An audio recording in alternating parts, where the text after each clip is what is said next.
औज़ुबिल्लाहिमिनश्शैतानिर्रजीम बिस्मिल्लाहिर्रहमानिर्रहीम। Dear students, अस्सलाम वालेकुम वरहमतुल्लाहि वबरकातुहू।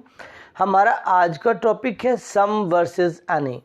अब देखिएगा, सम का मतलब उर्दू में होता है कुछ और एनी का मतलब होता है कोई, और किसी माने में हम एनी के मीनिंग को भी कुछ के मानों में ले सकते हैं।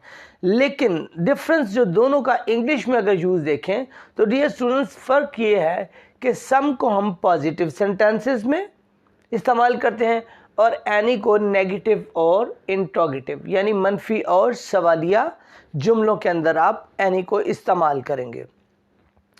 दोनों में मतलब तर्जुमा जो आप जो ट्रांसलेशन करेंगे वो कुछ और कोई के मानों में होंगे। मिसाल के तौर पर आप कहते हो do you have any book, क्या आपके पास कोई किताब है? No, I have not any book, मेरे पास कोई किताब नहीं है। राइट? आप इंट्रोगेटिव और नेगेटिव सेंटेंसेस के अंदर एनी यूज़ कर रहे हो। अगर आप इसी का आंसर देते हो पॉजिटिव में, yes I have some books, जी हाँ मेरे पास कुछ किताबें हैं। उर्दू के जुमलों में भी कुछ हम आम तौर पर कहते हैं जी हाँ मेरे पास कुछ है। या आप उर्दू में अगर आप देखें तो डिफरेंस शायद माइनर हो। मिसाल के तौर पर आप कहते हो मेरे पास कुछ भी नहीं है, जबकि आप नेगेटिव इंग्लिश के सेंटेंसेस को नेगेटिव करने के लिए आप एनी यूज़ करेंगे। आपको मैं एग्जांपल्स की मदद से समझाऊंगा ताकि आपको ज़्यादा समझ आ जाए। तो चलिए, ये हमारा है आगे एक्सप्लेनेशन के लिए टॉपिक। तो आप एनी के मीनिंग्स को उर्दू में इंग्लिश की ट्रांसलेशन के लिए कोई के मानों में आप लेंगे, ठीक है? और आपका जो सम है इसको आप कुछ के मानों में लेंगे, कुछ। ओके, मीन्स यहाँ पर आप मिकदार या तादाद जो है, कोई या कुछ से मुराद आप मिकदार या किसी चीज़ की तादाद से जब ताल्लुक़ वाला जुमला बना रहे होंगे तो ऐसी सूरत में आप सम और एनी को यूज़ करेंगे। अब अगर एग्जांपल के तौर पर as already I have told you कि नेगेटिव में और इंट्रोगेटिव में एनी और पॉजिटिव में आप सम यूज़ करेंगे। तो अगर सेंटेंस लिया जाए तो मैं इस साइड से शुरू करूँगा ताकि आपका क्वेश्चन भी बने और उसके रिप्लाई को फिर हम यहाँ पर यूटिलाइज करें। अगर आपसे मैं क्वेश्चन करता हूँ, is there any book, is there any book on the table?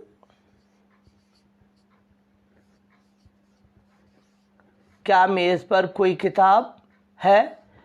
चूंकि आपका ये सेंटेंस इंट्रोगेटिव है तो क्वेश्चन मार्क एंड पे आपने लिखा is there any book on the table, क्या मेज़ पर कोई किताब है। अगर हम इसका रिप्लाई लेते हैं तो नो के मानों में अगर हम लेते हैं तो आप नो के मानों में क्या करेंगे? नो देयर इज़, या आप लिख सकते हैं no book, no there is no book on the table, definitely on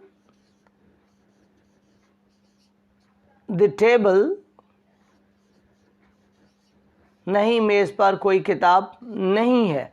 या no there is no book on the table, no there is no book on the table, या no there is not any, no there is not any book, no there is not any book on the table। अब आप ये note करिएगा, आप यहाँ जब no लगा रहे हो तो लाजिम नहीं है कि आप एनी लगाएं, लेकिन जब आप एनी लगाएंगे तो फिर उसको नॉट लगाकर नेगेटिव आप कर लेंगे। तो मेन जो हमारा इस सेंटेंस को जानने का जो ताल्लुक़ है वो इस बात से है कि एनी आप लगाएंगे इंट्रोगेटिव सेंटेंस में। ये वाला सेंटेंस आपका इंट्रोगेटिव है, राइट, यानी सवालिया है, और ये इसका आपने नाम आंसर लिखा, ये आपने इसका आंसर लिखा है। और आंसर आपका नो में है, मीन्स के नेगेटिव सेंस में है ये आपका sentence. No there is no book on the table, किताब पे कोई भी बुक नहीं, कोई भी किताब नहीं है, बिल्कुल भी किताब नहीं है। या no there is not any book, no there is not any book on the table, मेज पर कोई भी किताब नहीं है। जब नॉट लगाया तो आपने साथ में एनी लगा दिया। अब आप यहाँ पर अगर लिखते हो no there is not some book, तो it will definitely be wrong. कुछ भी किताब नहीं है, कुछ भी तो उर्दू में भी नहीं होगा ना, कोई भी किताब नहीं है, तो कोई भी ना होने का तर्जुमा नॉट एनी, आपने एनी लगाया। अगर हम इसी आपके क्वेश्चन को हम पॉजिटिव रिप्लाई करें, सपोज इसका आंसर है is there any book on the table, क्या मेज पर कोई किताब है, तो आप इसको पॉजिटिव में क्या कहेंगे? यस। अब उसने पूछा कोई किताब है, तो आप कहेंगे जी कोई नहीं, बल्कि क्या कहेंगे? जी हाँ, कुछ किताबें मेज पर हैं। Yes there is a book. अगर आप एक कह रहे हो तो आ बुक कहेंगे, लेकिन because we are learning about some, तो हम सम के मानों में सम का यूज करते हुए इसको करेंगे। अगर आप ये इसका रिप्लाई ये कर दे yes there is a book on the table, तो ये गलत नहीं होगा, because we are learning about some, तो some word must be use in a sentence, तो सम का वर्ड जुमले में इस्तेमाल होना चाहिए। तो वो हम कैसे करेंगे? Yes there are some books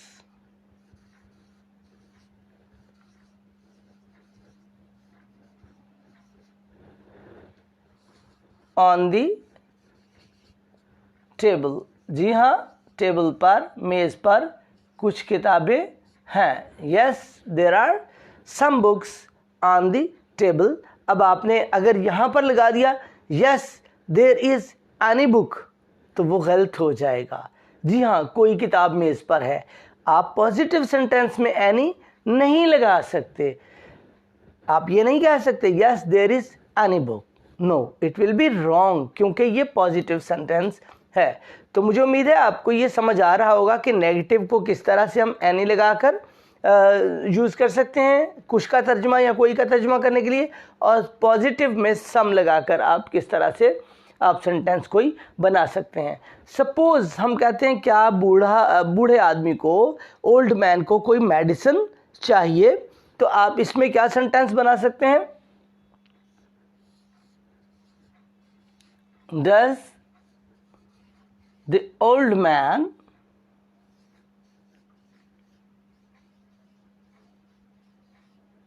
need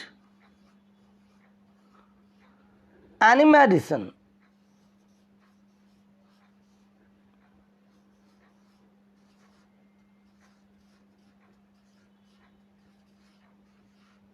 अब आपने सवाल किया Does the old man need any medicine, क्या बूढ़े आदमी को कोई दवाई चाहिए? Does the old man need any medicine, कोई दवाई चाहिए, किसी भी किस्म की कोई दवाई चाहिए बूढ़े को।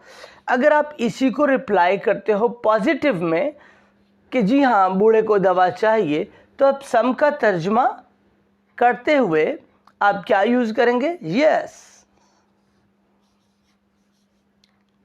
the old man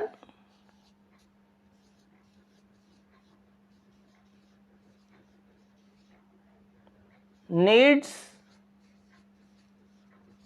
some medicine. Yes, the old man needs some medicine. जी हाँ, बूढ़े आदमी को कुछ दवाइयाँ चाहिए, कुछ दवा चाहिए। अगर आप यहाँ पर डियर स्टूडेंट्स कर देते हैं yes the old man needs any medicine, तो वो आपका सेंटेंस रॉन्ग होगा, ग्रामेटिकली गलत होगा। लिहाजा आप पॉजिटिव में, once again I am telling you, positive में आप कुछ का तर्जुमा करने के लिए सम लगाएंगे। जबकि अगर हम इसी सेंटेंस को नेगेटिव सेंस में लें और इस क्वेश्चन का, आपका ये जो आपका क्वेश्चन है, इसका रिप्लाई अगर हम नेगेटिव में दें, right, I am writing here negative, right, अगर आप इसका नेगेटिव में दें तो आप क्या इसका आंसर देंगे एनी को यूज करते हुए? No, the old man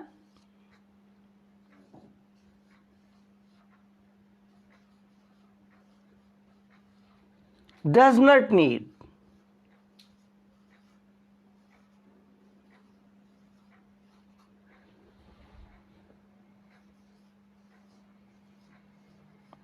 Any medicine.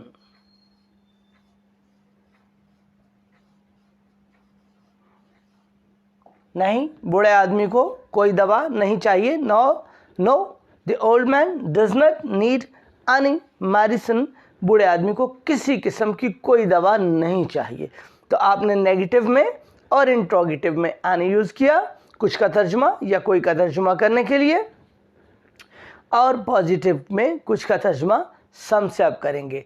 तो हमने डिफ्रेंशिएशन ये लर्न की आज के इस लेक्चर में कि सम को हमेशा पॉजिटिव में और एनी को नेगेटिव और इंट्रोगेटिव सेंटेंसेस में यूज़ करते हैं. मुझे उम्मीद है आपको ये आज का लेक्चर इंफॉर्मेटिव लगा होगा, इंटरेस्टिंग लगा होगा. अगर ऐसा है तो फिर आप चैनल को लाइक कीजिए, शेयर कीजिए और सब्सक्राइब कीजिए और बेल आइकन को भी प्रेस कर दीजिए. And try to promote this lecture and let the other friends of yours to come to know about this lecture so that you may also spread education, right? Hope for the best. See you in next lecture. Allah Hafiz.